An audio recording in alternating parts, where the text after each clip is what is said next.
Hello दोस्तों, कैसे हैं आप सब। मेरा नाम है Umesh Kumar Shukla from BRD medical college Gorakhpur, second floor of MBBS student. मैं आपको इस वीडियो में पढ़ाने वाला हूं एंजाइमोलॉजी, क्लिनिकल एंजाइमोलॉजी, यानी कि मेन जो पढ़ाएंगे हम डायग्नोस्टिक यूजेज वाला मेन पढ़ाएंगे, क्योंकि उस पर अलग से शॉर्ट नोट आ जाता है।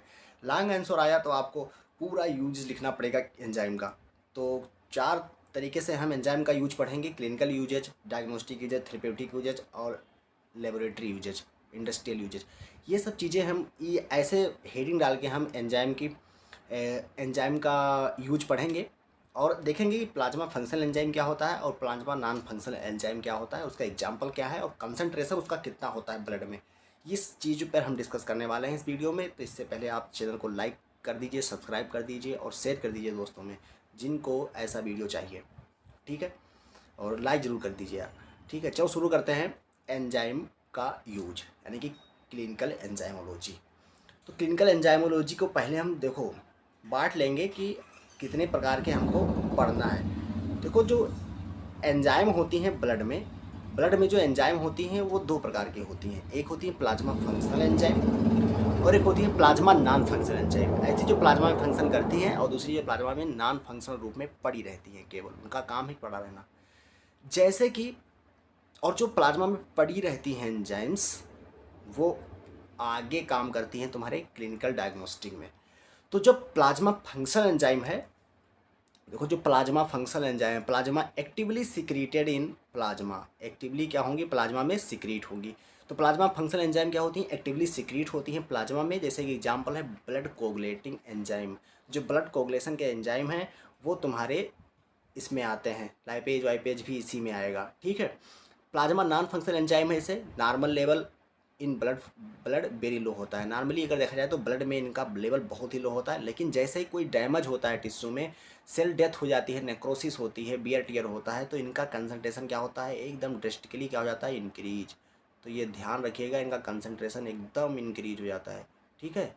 कंसंट्रेशन इंक्रीज होता है अगर कोई डैमेज होता है, कोई सेल डेथ हुई, निक्रोसिस हुआ, बियर टियर हुआ या कोई क्लिनिकल कंडीशन हुआ, तो इनका कंसंट्रेशन इंक्रीज हो जाता है। अब हम 4 लेवल से एंजाइम का यूज़ देखेंगे। पहला देखेंगे क्या, थेरेप्यूटिक यूज, उसके बाद में इंडस्ट्रियल यूज और लेबोरेटरी यूज और डायग्नोस्टिक यूज। पहले हम देखते हैं थेरेप्यूटिक यूज। इसमें डायग्नोस्टिक यूज बहुत ही ज़्यादा इंपॉर्टेंट है क्योंकि उसमें बायोमार्कर आते हैं, तो उसको आप लोग बहुत ही अच्छे से पढ़िएगा। पहले देते हैं थेरेप्यूटिक यूज।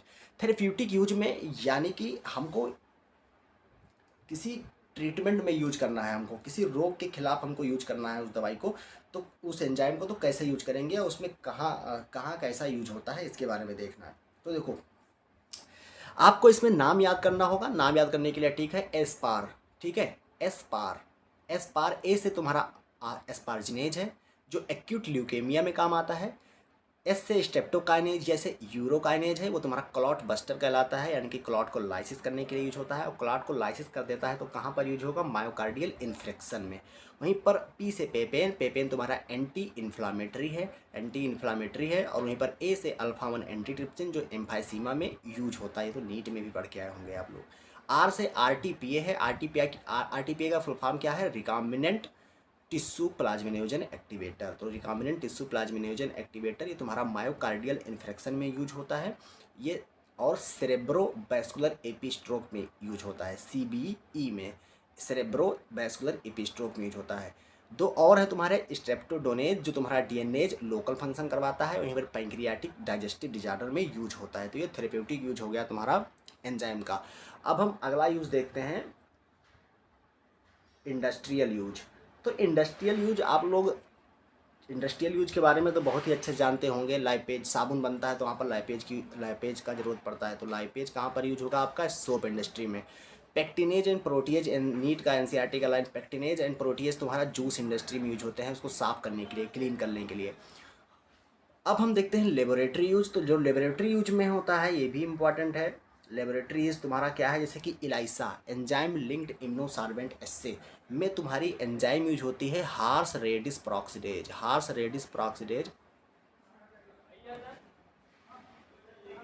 ये तुम्हारी इलाइसा तुम्हारी हार्स रेडिस प्रोक्सीडेज एंजाइम और एल्कलाइन फास्फेटेज एंजाइम का यूज होता है एलाइसा में।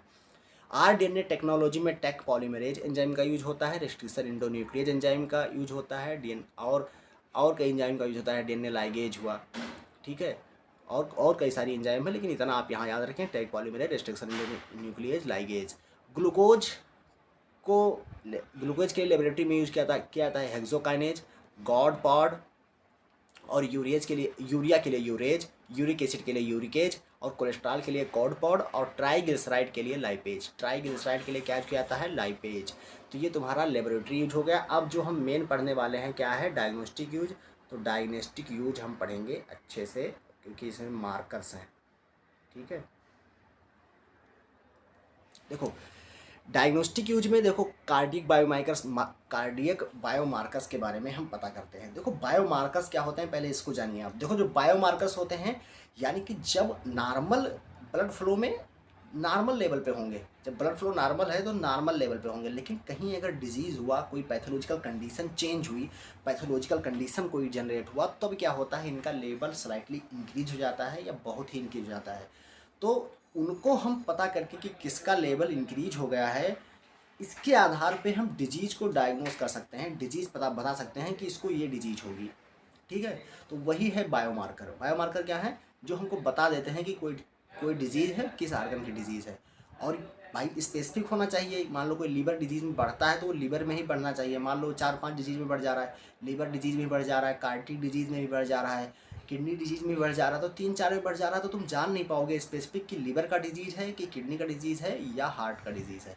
तो स्पेसिफिक होना चाहिए, यानी कि स्पेसिफिक किसी आर्गन में ही के होने पर भी क्या होना चाहिए? बढ़ना चाहिए। ठीक है, तो पहला नंबर तो स्पेसिफिक होना चाहिए और सेंसिटिव होना चाहिए। सेंसिटिव यानी कि अगर पैथोलॉजिकल कंडीशन चेंज होती है तो उसको चेंज होना ही चाहिए कंसंट्रेशन। तो सेंसिटिव और स्पेसिफिक होना चाहिए। इसी पर हम बायोमार्कर्स के बारे में पढ़ेंगे। तो कॉमनली यूज्ड बायोमार्कर जो होता है, early detection of acute myocardial infection. देखो जो एक्यूट मायोकार्डियल इन्फेक्शन है उसके लिए अर्ली डिटेक्शन के लिए जो बायोमार्कर यूज होते हैं, उसमें 3 मेन हैं। कार्डियक ट्रोपोनिन, इसमें ट्रोपोनिन आई और टी, ट्रोपोनिन आई और टी हैं। और वहीं पर क्रेटिनिन काइनेज है, जो जिसमें सीकेएमबी के ज़्यादा यूज होता है। वहीं पर मायोग्लोबिन जो कि नॉन स्पेसिफिक है, यानी कि कई डिजीज में इनकी हो सकती है, तो नॉन स्पेसिफिक है। और जो ये और तीनों हैं, ये क्या है? सेंसिटिव तीनों हैं, लेकिन जो मायोग्लोबिन है वो नॉन स्पेसिफिक है, क्योंकि कईयों में इनकी हो सकती है। कईयों डिजीज़ में, हार्ट की भी, लिवर की भी, किडनी की भी, कई डिजीज़ में इंक्रीज हो सकती है। जैसे, और ये दोनों ऊपर क्या है? ये दोनों क्या है? स्पेसिफिक और सेंसिटिव है, यानी कि ये इंक्रीज होंगी, और स्पेसिफिक है यानी कि ये केवल कार्डियक डिजीज़ में ही इंक्रीज होंगी, मायोकार्डियल इन्फेक्शन में ही इंक्रीज होंगी। एक होता है ब्रेन नाइट्रीयूरेटिक पेप्टाइड। वो कंजेस्टिव कार्डियक फेलर में इसका कंसंट्रेशन क्या होता है? इंक्रीज हो जाता है। तो ब्रेन नाइट्रीयूरेटिक पेप्टाइड जो होता है बीएनपी, वो कंजेस्टिव कार्डियक फेलर में क्या हो जाएगा? कंसंट्रेशन उसका इंक्रीज हो जाएगा। अब ये कार्डियक बायोमार्कर के बारे में था। अब हम पढ़ेंगे लीवर डिजीज़ में कौन से एंजाइम बढ़ जाते हैं उसके बारे में। तो अब हम आ गए हैं लिवर डिजीज़ में। ठीक है, लिवर डिजीज़ में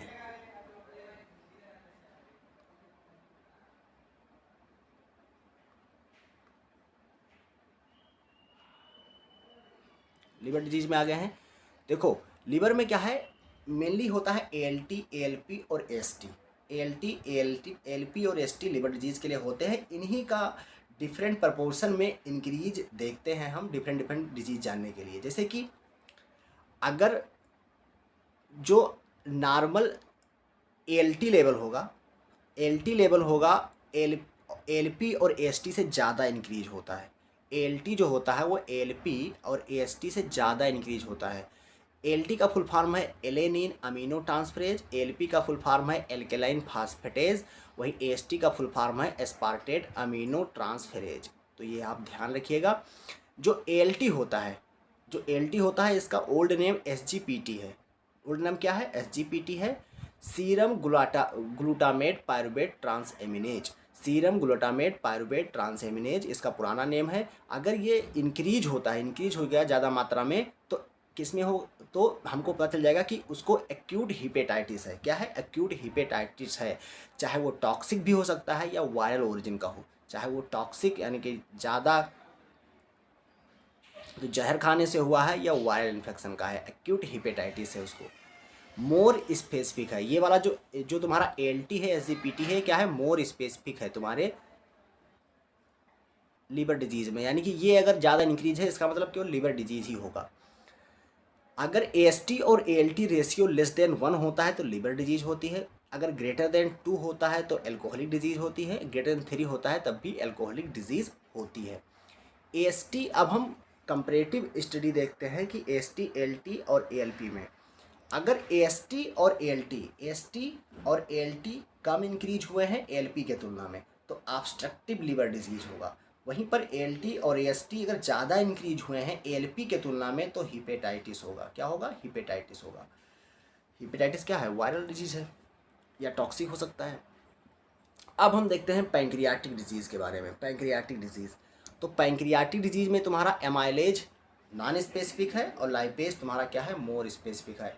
मोर स्पेसिफिक यहाँ लिखने का मतलब क्या हुआ कि हो सकता है किसी और डिजीज में बढ़ता हो लेकिन एमाइलेज से ज़्यादा स्पेसिफिक है। बोन डिजीज में हम एल्कलाइन फास्फेटेज देखते हैं कि बोन में प्रीबीटा मतलब होता है और कैल्सीटोनिन भी देखते हैं। बोन डिजीज में कैल्सीटोनिन और एल्कलाइन फास्फेटेज तुम्हारा बायोमार्कर की तरह काम करता है। अब हम जनरल कुछ देख लेते हैं कि कैसे कौन इंक्रीज होता है किस किस डिजीज़ में और कौन डिक्रीज होता है। ये चीज़ आप ज़रूर याद रखिएगा। अगर ऊपर वाला भूल भी जाओ लेकिन तो ये ज़रूर याद रखेंगे तो आपका काम कुछ ना कुछ बन जाएगा, आप आधा नंबर पा जाएंगे। देखो, जो रीगन आइसो एंजाइम होता है, रीगन आइसो एंजाइम होता है वो कार्सिनोमा में बढ़ जाता है। देखो, जो इधर लिखी हुई हैं ये सब क्या हो रही हैं? बढ़ती हैं, और इधर जो लिखी हुई हैं ये सब क्या होती है? घटती हैं डिजीज में। तो ये ध्यान रखिएगा, इधर वाली ये वाली घट रही हैं और इधर वाली ये क्या, ये बढ़ रही हैं।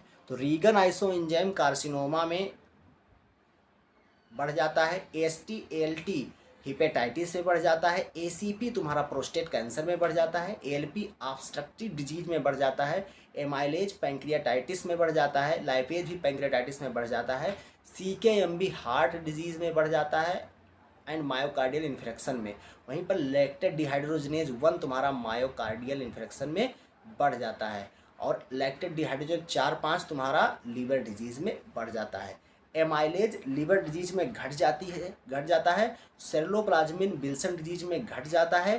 Glucose 6 phosphate dehydrogenase glucose 6 phosphate deficiency में घट जाता है। तो ये चीज़ें हुआ तुम्हारा जनरल यूजेस था तुम्हारा एंजाइम का। इस पर 60 नोट आ सकता है। आप लोग ध्यान से पढ़िएगा, जो मैंने लिखा है उसको आप नोट बना सकते हैं या स्क्रीनशॉट ले सकते हैं। वीडियो अच्छी लगी हो तो लाइक ज़रूर कीजिएगा, चैनल को सब्सक्राइब कीजिए अगर आप नए हैं। धन्यवाद। अगला वीडियो जल्द ही आने वाला है और वो अगली टॉपिक से होगा क्योंकि एंजाइमोलॉजी ख़त्म हो चुकी है। आप लोग जाके और सारी वीडियो देख सकते हैं एंजाइम के ऊपर।